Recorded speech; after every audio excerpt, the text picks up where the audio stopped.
Shall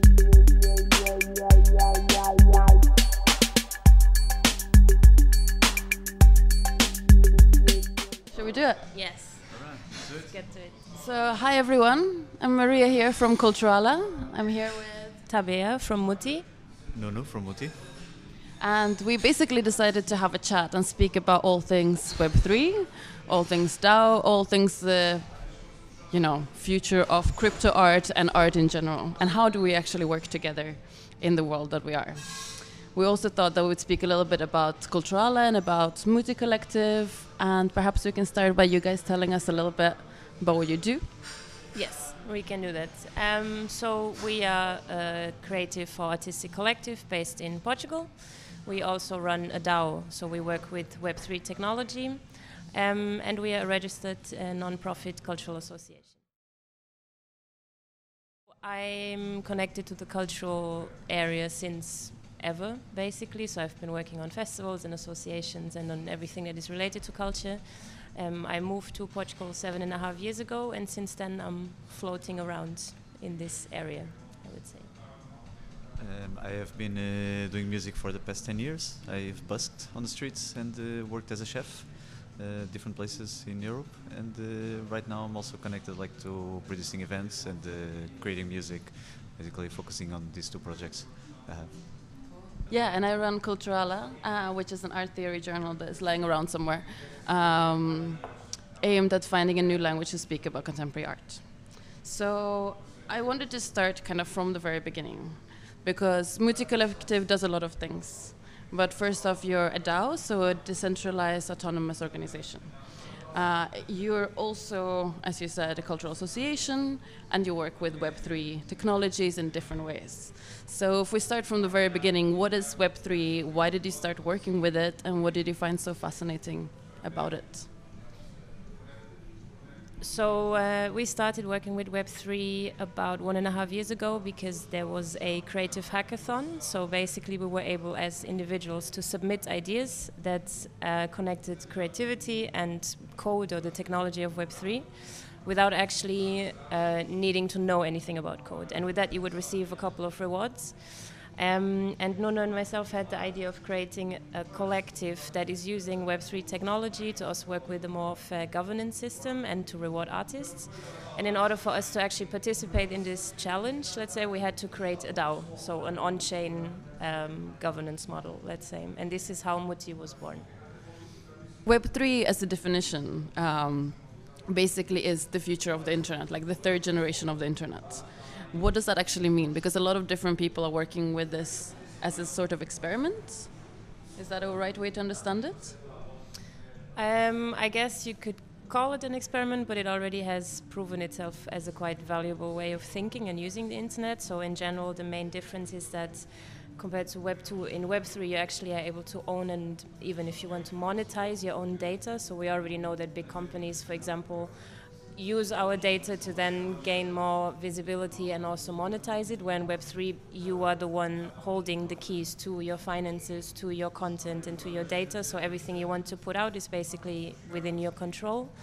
And the basic idea is that everything is more decentralized, so compared to the normal system we live in where you have one central entity, be it a bank or a provider, in Web3 supposedly everything is basically more decentralized, which also gives each individual the chance to participate and own their output.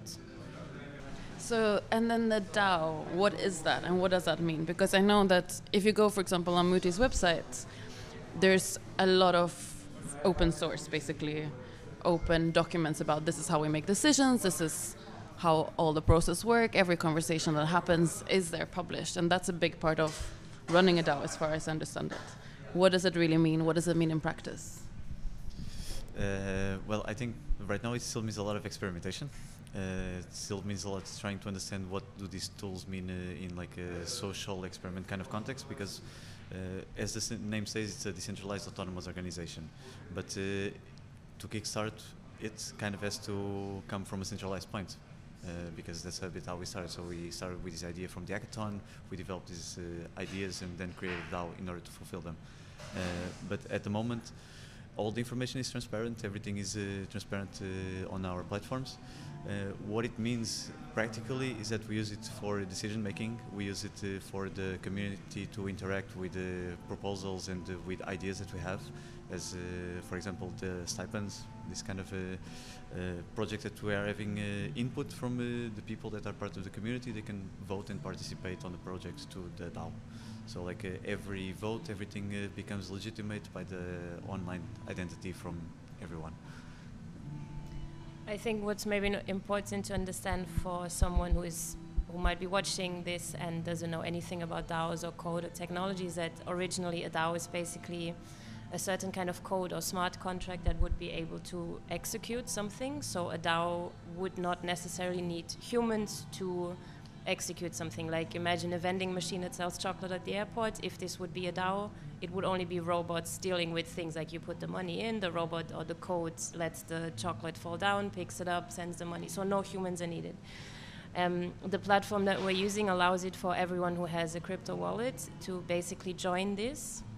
You can see all the decisions that we make. You can see who is voting on decisions, and it's basically a program that helps you to govern and also to hold your savings. So it's a bit like having an association or physical collective, something, a legal structure, just that you use computer technology in order to make things move, let's say, in practical terms. And can you continue a bit on the question of the chocolate vending machine? In what way would that be a DAO? How would it differ from a normal chocolate vending machine?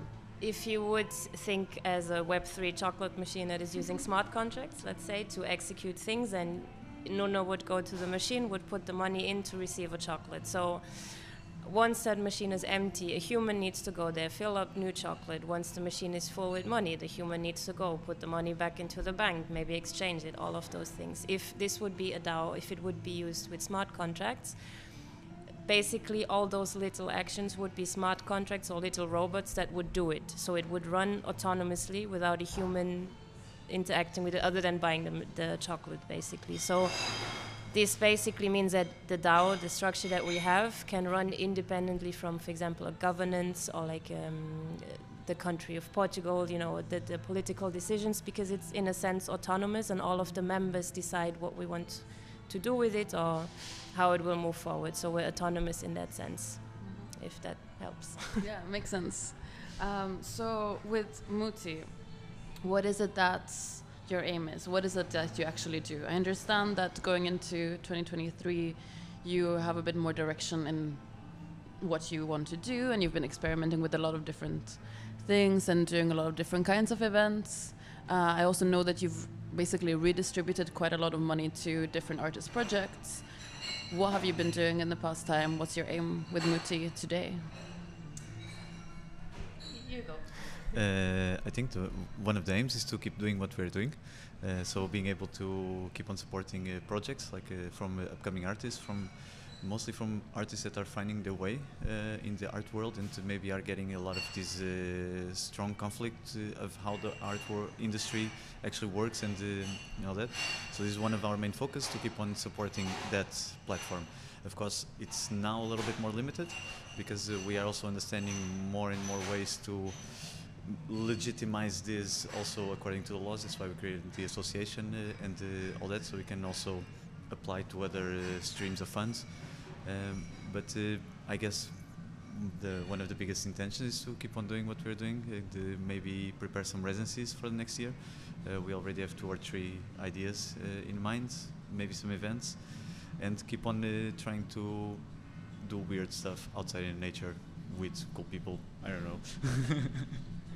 Yeah, I think in general the main key points that we have are always like related to nature, natural materials, also to get people out of the cities to understand that nature is very important and also enjoyable.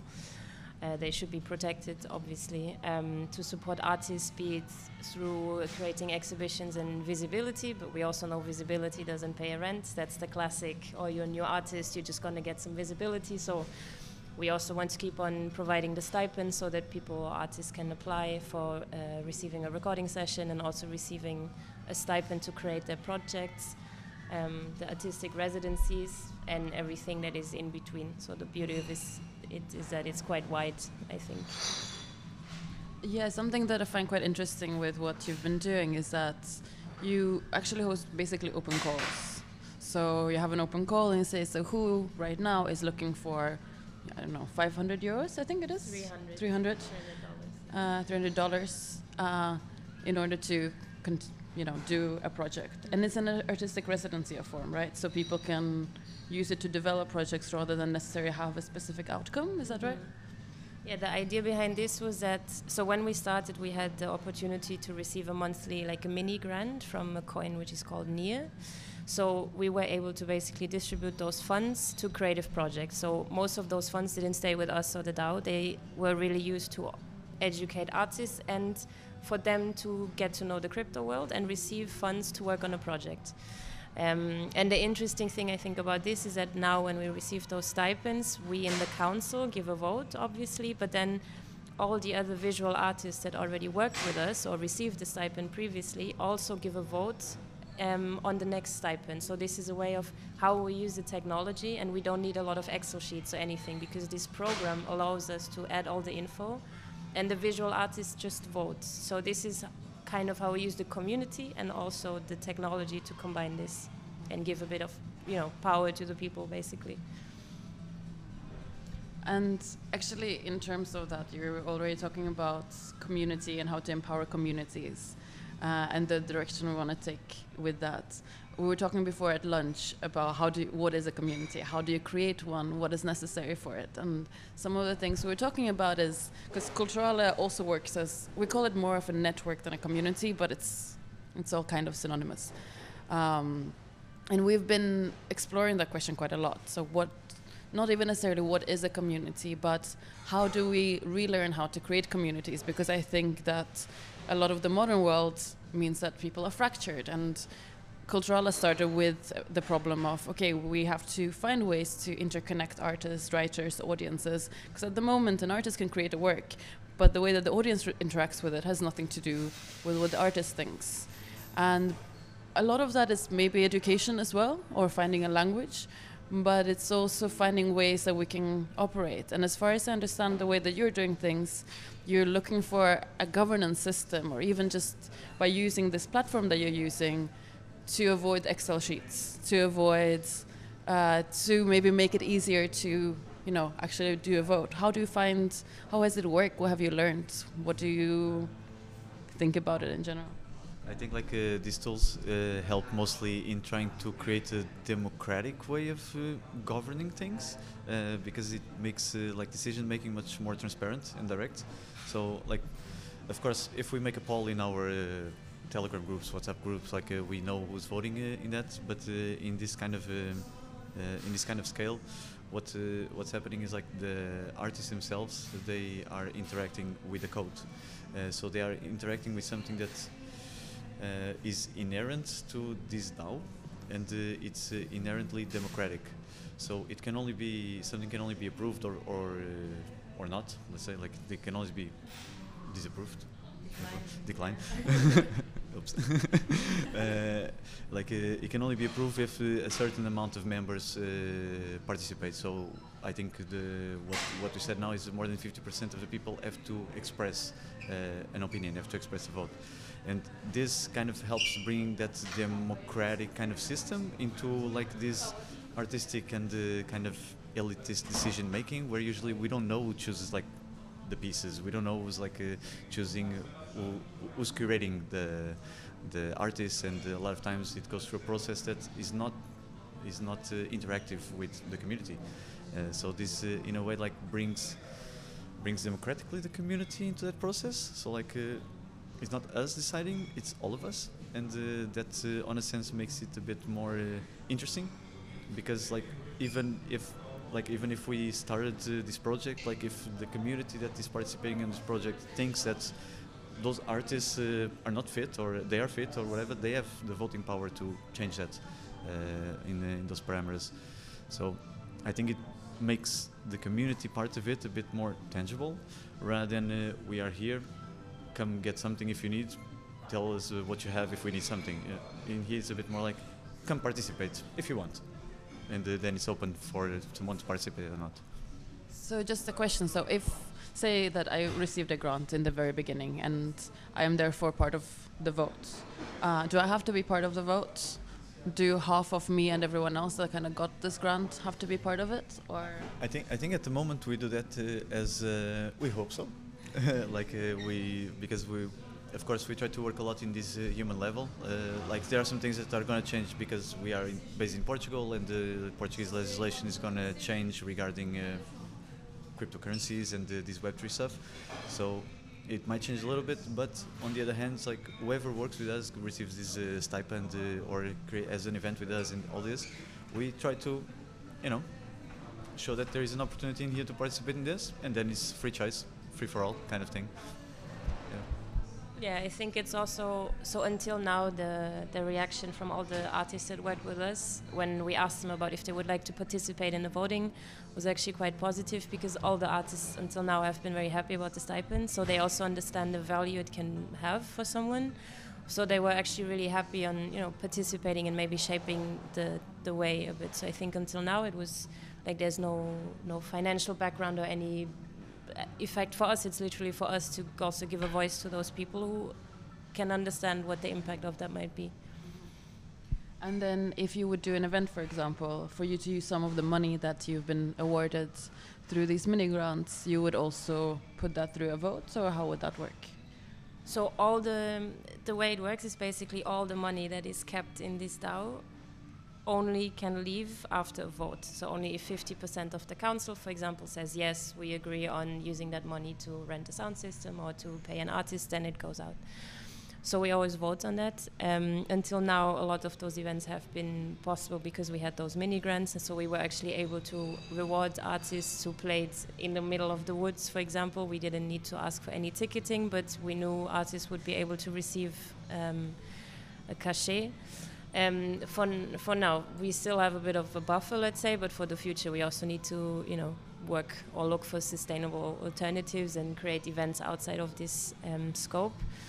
But yeah, it always needs to go through a vote. It's basically a program that locks everything, so only when you interact with it, something changes. So everything needs to be voted on. And did you like the system enough to say you would receive a grant from the government or from the European Union or something like this? Would you then also try to use that money to put it into the same system, or how would you go about that? Well, I guess yes. Depends. I guess that depends a little bit. So, for example, if we can keep on exploring these tools and keep on focusing ourselves in our cultural work, let's say, 100%. If this is talking more on a personal level, I'm not talking maybe about the Muti Collective or what we're doing. If I would completely have to reframe my life to dedicate myself into technology and this kind of thing, I would think twice. I would be a bit more like, okay. But if we can keep on exploring these tools and maybe help implementing them in even more use cases, yeah, for sure, because I think there are a lot of nowadays systems that could benefit from this, not just in a financial aspect, but really in a governance and distribution kind of sense. I would agree with this. And so we first created the DAO, so we first started to work with the technical stuff, and then we created an association after 1 year. So the process we had to go through of creating the association, and then you also need to choose 1 or 2 people are always responsible, and you need to have all the paperwork and all the sign-ups and stuff. We created the DAO within 5 minutes. So the admin work of this is just way easier. So if it would be possible, I would just put all the money in the DAO and have it done. I would distribute it via crypto because it's peer-to-peer, it's fast, it's easy. Sorry, but it serves as the bank, it serves as the accountant, it serves as the lawyer. It can literally, it's a code that can execute almost any task that you ask him to execute under this cryptographic coding. So it's kind of secure, at the same time transparent. So for me, it just seems viable and good to implement, apart from the financial side of it, but to implement the actual technology into public systems, for example, into this institutional funding, for example, that comes from the governments and all these kind of institutions, having this sort of transparent platforms and more direct to interact, less bureaucratic, because everything is more easy, let's say, to interact because it's already part of the construct of that code. Yes, that would be beautiful, I think. It's interesting because there's been a lot of problems in general with museums, but also with like non-cultural public institutions of like where does the money actually go, what actually happened here, and the biggest problem seems to be not so much that people are by purpose trying to hide it, but that there's so many mistakes that are made. It's like actually we did not know, or someone can in like a higher up position can say that, oh, we don't have enough money for this, therefore making people use less of the budget, and then in the end maybe the money was there all along. But this kind of means that you can't do that. Everyone can see everything, and who you guess to decide, you're actually giving a vote every time you're saying that you're giving one, which is something that I think we're often finding difficult, especially within like public institutions or bigger organizations. So that can be very interesting for sure. I was thinking also because there's another part of muti which is about education. So a big part of what you do is to educate artists, musicians, creators in what is actually Web3, what can you actually do with crypto, how can you use these systems for yourself, for your art. Can you expand a bit about how you go about that? What have you done? Do you have any stories to tell? I think initially it was not our main idea to become an educational platform, but we just wanted to work with artists and art and support creativity, basically. But we figured that it's very important to educate because otherwise people will not understand what you want from them and what you have to offer and why they could use it. So usually what happens when we have a new artist, we usually really do this 101 session. So it's like 1 hour of Google Meet or in person of like, okay, the basic of Web3, what's the coin we're working with, what is a wallet, what is an NFT, demystify the whole thing of like, you can also have physical NFTs, for example, why do NFTs make sense outside of the hype that you can see in the newspaper. And then we've created guides. We've also written, we had, I think, some videos as well. We have like written guides on how to convert the money, which is a very important point because we know that up to this point, there are a couple of places where you can pay with crypto already, but it's not on a regular basis possible. So it's really like 1 hour with that person, giving the tools, giving examples, and then usually within 4 to 8 weeks, at one point that artist comes back with an idea, or maybe when the stipend has finished, and then the next steps comes of like, we mint the NFT, we plan an exhibition. So yeah, those are the things that we didn't plan on doing, but they're kind of part of it because otherwise it doesn't really work, I think. So it's almost like you ended up being a facilitator for artists getting into that world, whether you wanted to or not. Kind of, yeah, kind of. I mean, it's at least I think from our experience, it works a lot like whether someone is interested into getting to know this or like or not, because I guess it's absolutely pointless to try to convince someone about this because it's like I also don't see any point in trying to convince people about something. On the other hand, it's like if we are doing an event, if we are doing something that is funded with crypto funds, we naturally have to pay with crypto funds. So we're going to go through all that process of like, do you want it? Is that something that would be aligned also with what you do? And the choice relies on the artist side. Once the artist, the collaborator, whoever decides to, yeah, let's do something together, then all this process happens of this. We have all these platforms that we have to understand, and here is how you get your money.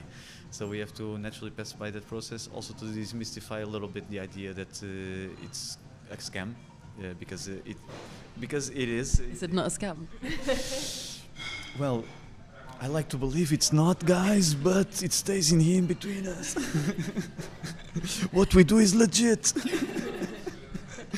No, but because, for example, especially in the beginning, we had a lot of friends that work in the artistic spectrum and the artistic work. When they first heard that we were talking about doing NFTs and working with cryptos and all that, they said like, run away from that. Just get out of there as fast as you can. Like, don't even waste another minute on it. We're like, okay, cool. And it's sort of legit because I myself also thought for a long time, like, what is this about cryptography? Like, what the hell? Interesting is, now after 1 year, there are some of these artists that are being paid in crypto. And they are actually maybe using our guides to get their money back into their wallets. So there was a little bit of a change in the way that also people see crypto. And I guess mostly because it's easy for you to understand how to get that money. Because if we just tell someone like you're gonna get paid in crypto, it's like, okay, what can I do with that? It's the same thing as paying with visibility. Awesome, my landlord doesn't accept crypto, it doesn't accept visibility, what am I gonna do? But as soon as you understand that it's actually tangible, that you can actually just do more than that with it, it becomes a normal thing, you know? It's like, maybe it's like going to a forum on the internet and asking something, getting replies from strangers. Maybe it's like applying for a grant in Millennium BCP. It's more or less the same thing, just that the background changes a little bit, but what we also aim to do is like that the front end is completely the same. So you don't have really to think much about do I need coding, do I need to understand what is a smart contract, what is this, what is that. You just need to understand that you're executing something and you would like to get rewarded for it. That's it. Yeah, I think that a lot of the questions arise specifically from what is this even? Why do we even need to do it? Why do I need to, as you said before, like if I have a physical art object, why would I need it to be an NFT? Like, is it even worthwhile? And I guess, I mean, no one needs to do this, and I think we're also over the point of we need to convince people or drag people in or whatever. I think what we've learned, so we've come quite a long way, I think, since the beginning, and I just have to say that sometimes it really takes a lot of stamina and really consistency, and it's really hard work because obviously we're working with a culture which is already very broad and difficult sometimes, and then you work with something that is like the invisible money and is considered a scam, or maybe not, and some get rich and some others lose money. So it's like those two very big, vague concepts in a way, and then you come up with a vision and try to explain people and convince them. It's just really, I understand that not everybody jumps on board, right in the first month. But at this point, in my opinion, no one needs to use this technology. But I think it will be used in the future. It already is. And I think it just makes sense to be aware of that and to understand what is the advantage of that. So with the NFTs, for example, they have the inbuilt royalties. So say you sell one of your paintings on the normal art market, you sell it for €100. If then I sell your painting for €1,000, you will not receive anything because you received 100 and that's it. If this would have been an NFT, then I would resell your NFT for €1,000, for example. You would have a royalty that is included. So whenever your NFT will be sold, you as the creator will automatically receive a percentage. So this is for any kind of artist. I think this is amazing because this is not how it used to be until now. Obviously, you have discussions about the ownership and how are people able to use your artwork. For example, are they able to build a new artwork out of that? So those are all legal questions that people also need to be aware of. But I think it's just important that artists know of this opportunity or new tools that they can use for the future. But yeah, if people are not interested, they're not interested, and that's completely fine. I don't think anyone needs to jump on a hype train to do something. I think, yeah. And I'm just going to express a very personal opinion right now, and I think I think you don't really need to be interested in creating a JPEG image on the internet and claim ownership about your JPEG image. If you want to do that, awesome, like it's your choice. But if that's like the premise of why would you be doing that, like using this kind of tool, then I guess like that's why things probably still stall a little bit in the progress, is because we are still looking at it as something that doesn't have any use, when in matter of fact actually already has quite a lot of use. Just that since it's not regulated on a broader spectrum, it's difficult to establish a guideline to how much can you actually take from it or give from it, because you just don't know. Like, there is no regulation. Everything is out in the open still. And I think that something, when we're talking about like how much people actually know, something that I've discovered kind of late, because I think that it's first, even like people's interpretation of what is the internet, what do you use it for? And I'm kind of like now only realizing that, because I always knew that, okay, some people use computers, some people don't, but only now am I realizing that, okay, so the way that someone else Googles is completely different than the way that I do. And even I think there was a survey about how much people look things up when they need to fix something. When do they do it and when do they not? And at some point it was my brother's girlfriend said to me like, oh, like I managed to do this thing like because of what you told me. And I was like, what did I tell you? And she's like, oh, like that you need to search on YouTube about how you do it. And I've never done that actually, but I think I was learning piano, I was learning a song at some point, and I was using YouTube to, you know, learn the notes. And that's also something that is, it's not only a part of like which generation you're born in, it's also part of how are you used to using the online space. If you're only using Instagram, the ways that you're getting your news, the ways that you're getting your knowledge are completely different than if you're using Discord, etc., etc. And that kind of, also the way that you use NFTs, you know, like I've seen a lot of artists that are just really like actually making quite a bit of money of making memes that are coined as NFTs for the, probably making money for the same reason as you know, on social media, meme platforms are the ones that blow up because we love to be funny. We love funny things. But that doesn't mean that you can't use them in other ways. It also doesn't mean that there can't be sustainable ways of doing it. There can't be, you know, research-based ways. And I think we're entering a problem now in the art world that we're kind of working more towards, you know, research-based art. And if you're more interested in your process, how do you monetize that? Like maybe your output is just like, oh, there's this page and I have some words written on it. These words mean things and they may be beautiful, but this actually took, you know, 5 years of research that actually included loads of other things and loads of gatherings, a lot of community building. But what do you do with that? Can you, you know, how do you copyright an idea? Yeah, I think now with the whole Web3 space, you actually have the option to monetize that content. So, for example, for musicians, you have alternative streaming platforms. So compared to Spotify, people actually earn more if people are willing to buy that song as an NFT. But even if they don't want to buy the full song as an NFT, they can just tip the artist. So you connect it to your wallet. And even if you don't have, I don't know, 10 euros available, you just tip the artist directly. So compared to Spotify, this is like obviously a big improvement because you don't need to have 1 million songs to get 3 cents. And the same happens with digital content as well. And I think in terms of NFTs, I wish people would see them as what they are, which are basically certificates or contracts. So there's a university in Germany that uses NFTs for university students, which is not, and it makes sense because it's not forgeable, it's digital, you don't spend the paper. It's a certificate. We are going a little bit towards the digitalization of things. So like even for physical items, I think naturally it's going to happen that you're going to have some sort of digital certificate of that physical item. Because almost everything that we are experiencing right now in terms of infrastructures is tending towards digitalization, like whether it's government, institutional, online bankings, whatever, it's going towards that direction. So like the physical things, I believe, this is a belief of mine, are going to become a bit more scarce, and they're going to have a digital equivalent to fully confirm the authenticity of that piece, which is like, of course, this enters a little bit of a question of why does the artist would require that, you know, like 100% to be like, no, maybe someone just did a piece of work and wants to release it out there, doesn't necessarily need to have the name behind it, you know. But on the other hand, there are all these other ways for you to explore your interaction with your audience, to explore ways of monetizing your artwork. And yeah, I think it comes a lot to a personal relationship at the moment. To what are you wanting to explore? You know, like do you see this as a mean to explore something, a way to explore something?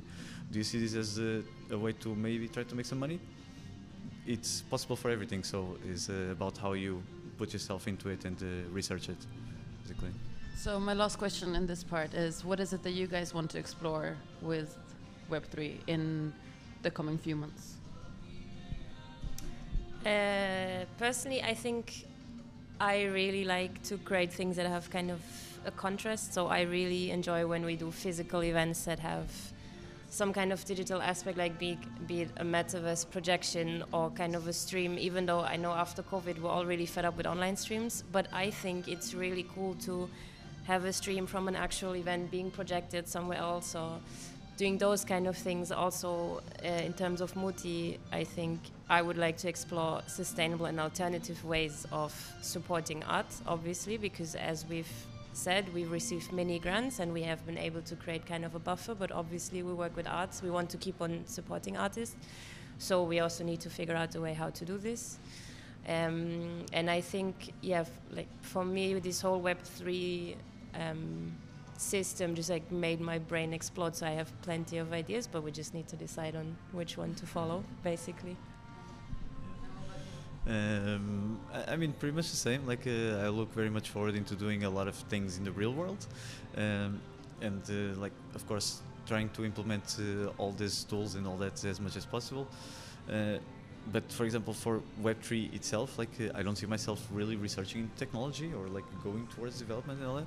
But I would really like to see it implemented on a sensible way. Like, for example, this question with the metaverse and all that, which is like a topic that's like, why do we need a metaverse? I think like there are a lot of things where we can use metaverse for a good cause, you know. For example, we do online events, we stream online events in the metaverse. There are people that cannot really leave their house. So maybe the metaverse can actually have a real use case into providing a quality of life in those senses, like so transmitting experiences towards people that maybe are not going to be able to have them otherwise. And so seeing this more and more, I think for me it would be like what would be, you know, step going forward, like more use cases, more real things happening rather than speculating on whatever toys. I mean, speculate on whatever, but you know what I mean. There's actually some questions that artists asked me beforehand to ask you guys. Nice. And they said, okay, so I want to do an NFT, I want to do an NFT series, but my problem is, how do I do it sustainably in terms of community, in terms of nature? We already talked about the fact earlier over lunch, the fact that, okay, all of this is new. Sometimes it does actually take energy. Sometimes it takes less energy than, you know, if you buy something on eBay. Sometimes it takes more. But there's ways that we can think and ways that we can do and questions that we can ask ourselves when we're doing it that will make them more sustainable. So I thought we'd do an example. For example, Culturala, the next issue is on digitalization. So it's a digital-only issue. And one of the questions we've been asking ourselves is, will this actually sell? Are people interested in buying something that is online only? And suppose that we would mint it as an NFT. What would we do? How would we go about it? Tell me.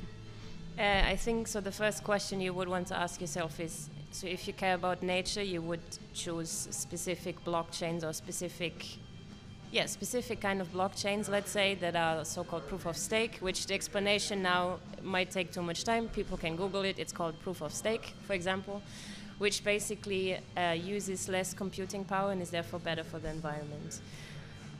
Better than less bad, let's say. And then I think when you want to create an NFT, it's also very important to understand how much ownership do you give to the buyer. So to understand when you mint the NFT, do you want to have an addition to that saying the buyer is able to use the text or the image that I'm giving him, or it's literally just for their own consumption. So this is something, the ownership is very important. If you would do it with the platform that we use, for example, or through our store, you would basically need a crypto wallet, obviously, to also receive then the royalties and your income. And then you would digitalize it, you would put it up, you would market it, and then once people buy it, the income comes directly into your wallet. So I think in terms of community and sales and success of that, it really depends on the blockchain and also on the community you already have, because again, not everyone who's creating or minting an NFT will automatically become a millionaire. I think this is the biggest lie that is floating around. Regardless, I think it's something very interesting to play with. You could also say, for example, you have a digital copy of that, but people could receive a physical item, or they would buy the copy and then you receive a print out of it, for example, or specific content like an interview in addition. So it's really a tool that can be explored, but I think if it's about sustainability in terms of nature, it's really what kind of blockchain are you using? And it's, I think, unfortunately very important to do some kind of marketing and inform your people as well that we're using crypto for this specific thing, or it's an option to buy, because otherwise it might just get lost But that's about it. I think like minting an NFT can be done within 5 minutes, basically. So that's fairly simple. It's more about the concept of ownership and which blockchain would you like to use for that. So a lot of NFTs are using Ethereum. It's become like one of the biggest blockchains, specifically, if I remember correctly, because it's so quick. Is that right? It's not really. Ethereum is not that quick. So it's because it's upgradable. So like as in, simplifying it, Bitcoin is not upgradable. Like you cannot really upgrade the Bitcoin protocol. Maybe you can build things that interact with that protocol, but you cannot upgrade the Bitcoin protocol. Ethereum is upgradable, was the first one introducing smart contracts, which was what led to NFTs, DAOs, and all these things that we hear about. So naturally they became like the point of reference. Whenever you want to make an NFT, you would go to Ethereum. They went from a proof of work blockchain, which is a blockchain that uses computing power, external computing power, to a proof of stake blockchain, which uses only the network power, let's say, simplified. Google it. So like in this sense, like it becomes the point of reference for it, but there are other platforms that you can make your NFTs that maybe are a bit cheaper to mint your NFTs. Maybe they have a stronger community when it comes about getting to the point of this artwork or this like a product to use, not just to speculate on. So like that again comes a bit about the research and how do you want to approach also the current audience that you have. Like if you already have audience that is using crypto, maybe you would want to create NFTs in the blockchain where your audience is familiarized with. So there are all these little things that can be thought about, but I think one of the most important is choosing a blockchain that is already like proof of stake because it's more nature friendly, and like also seeing where is your audience basically, like where if you already have any kind of audience in the cryptosphere. If not, where could you see that there is an audience that relates to what you're doing, and all this marketing prospect work kind of thing. So there's been a lot of, although like so many artists have been using Ethereum, there's also been quite a bit of debate that maybe that's actually not the best one. Do you have examples of some good blockchains to use as artists that you found are useful? Because you guys are on Near, yeah. Are there others that people should consider in terms of that you think are good? There are some that like so for example like the platforms that run on Ethereum, some of them already have integration with another protocol which is called Polygon Matic, which is a layer 2 protocol, so it becomes cheaper and faster to mint the NFTs. So like there is this alternative is still Ethereum, but you are interacting with Ethereum from an external source, let's say, so it makes it a little bit cheaper and quicker. But there are the protocols like there is a Tezos network, there is a Solana network, there is Elrond network, there is I don't know, so many networks where you can explore minting NFTs.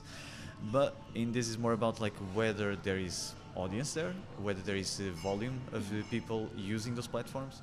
Because one of the things that we first encountered was, since this platform that we were using was very new, like we kind of noticed that not many people use it, so we have to do much more marketing work to reach out to the people rather than a blockchain that was being used commonly already. So these little things to consider about.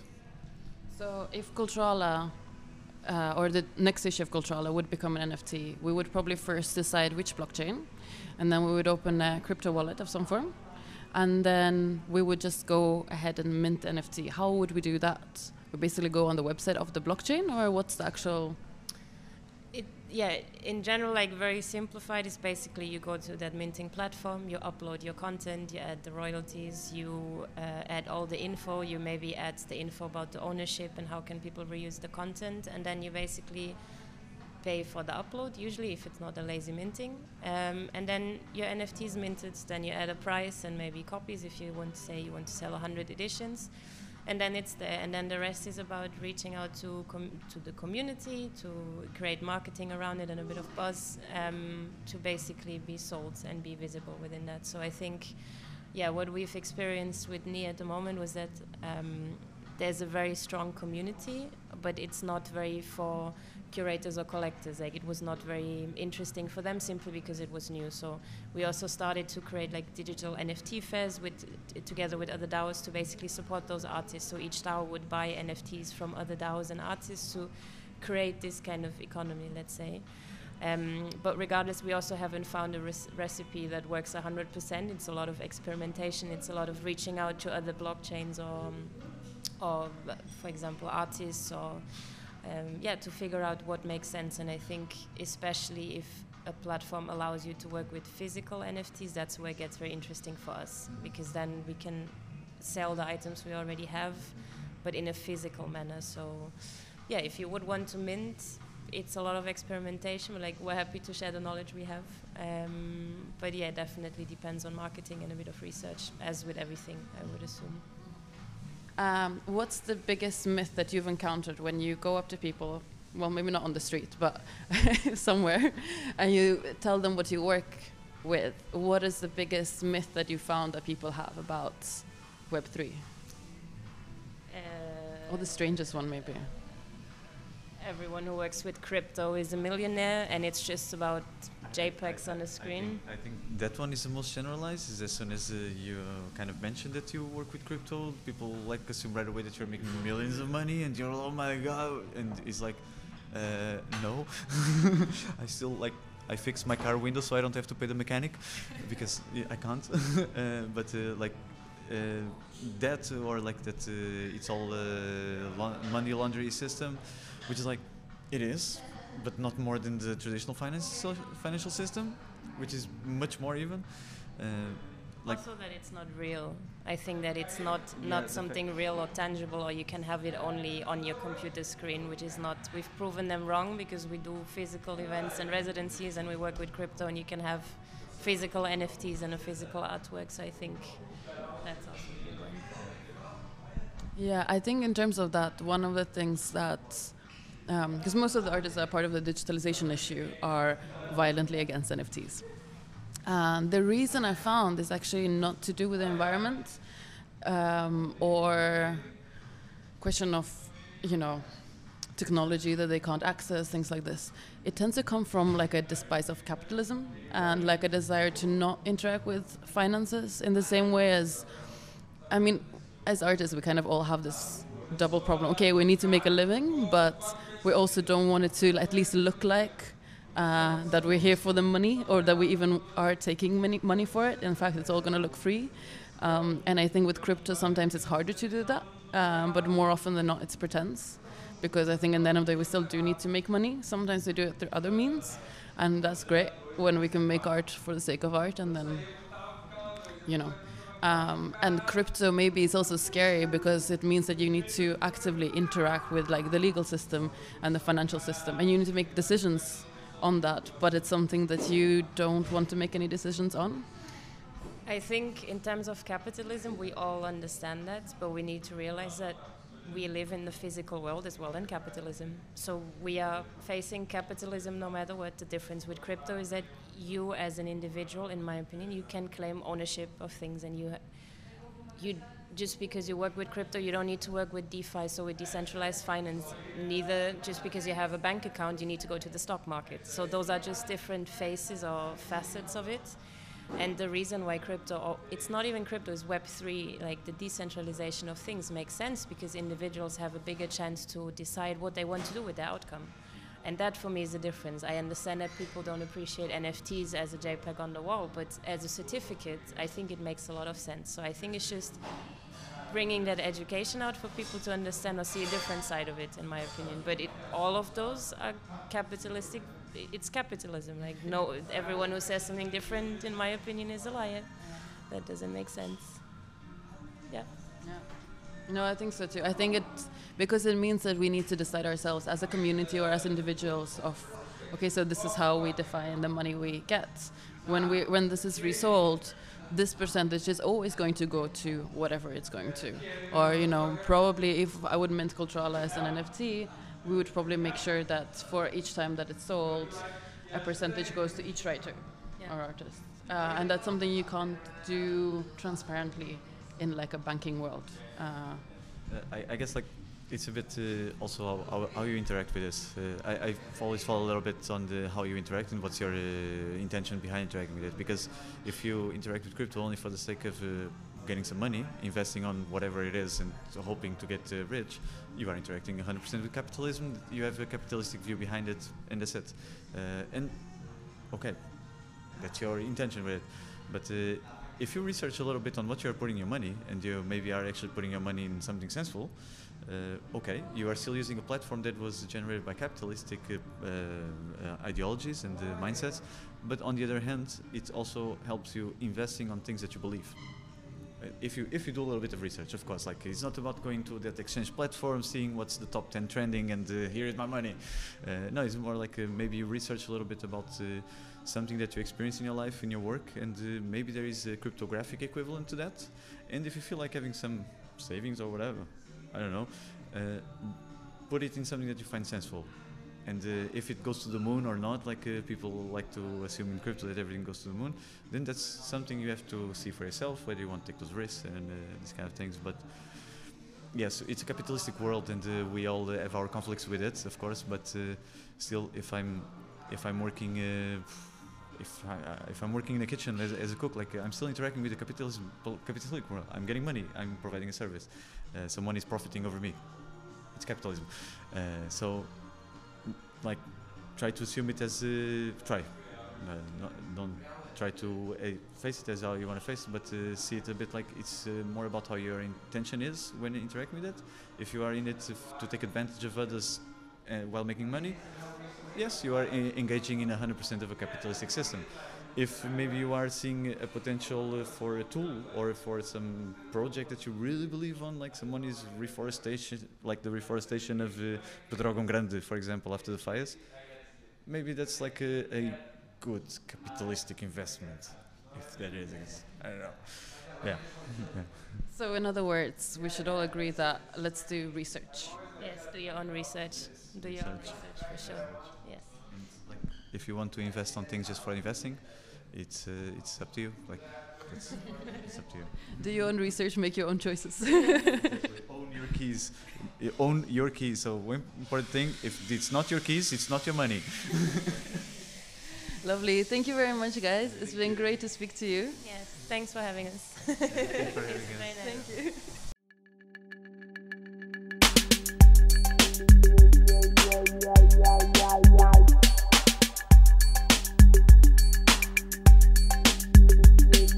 Hi, everyone. This is Kelly from Culturala, and welcome to Culturala Conversations. Right now, I'm with Diana.